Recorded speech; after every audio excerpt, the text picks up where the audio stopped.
எத்தனை பேருக்கு இப்படி வாழும் வரங்கள் கிடைக்கும் பூமியிலே கிடைத்த உறவை தெய்வத்தின் பரிசாய் சேமித்து வைப்போம் நெஞ்சுக்குள்ளே.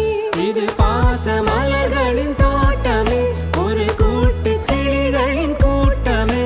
அழகோ அழகு எந்தையும் தாயும் மகிழ்ந்துலாவி கொஞ்சிய வீடிதுவே.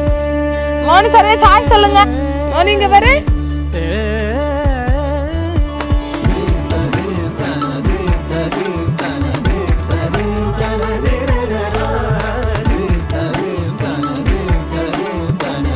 மோனி இங்க வர. மோனி இங்க வரங்க. சரேஷ் இங்க வர. ஹாய் சொல்லு ஈட். மோனி இங்க வர. சிரிங்க எல்லாரும். எல்லாம் சிரிங்க. எதுக்கு